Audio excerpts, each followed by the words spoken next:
নারীকে বিপদে ফেলার সবচেয়ে বড় ফাঁদ হলো প্রশংসা।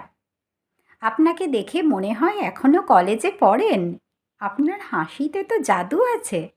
এমন সুন্দরীকে পেয়েও কেউ ঝগড়া করে কিভাবে? খেয়াল করলে দেখবেন কিছু মানুষ ঠিক এই কথাগুলোই বিবাহিত মেয়েদেরকে উদ্দেশ্য করে বলে। এগুলো শুনতে ভালো লাগলেও এর পিছনে থাকে অন্য উদ্দেশ্য।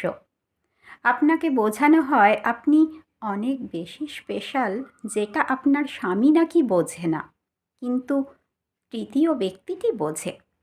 আর এভাবেই তৈরি হয় প্রতারণার ফাঁদ।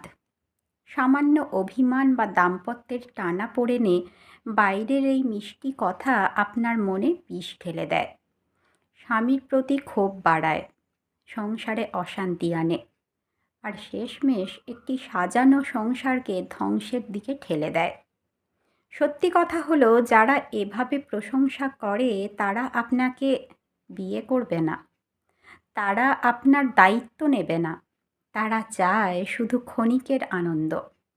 যতদিন স্বার্থ, ততদিন আপনি স্পেশাল।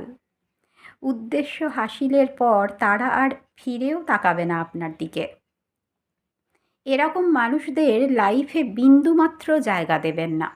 প্রশংসা শুনে গলে যাবেন না। যে মানুষ আপনার সংসার ভাঙতে চায় তাকে যত দূরে রাখা যায় ততই ভালো।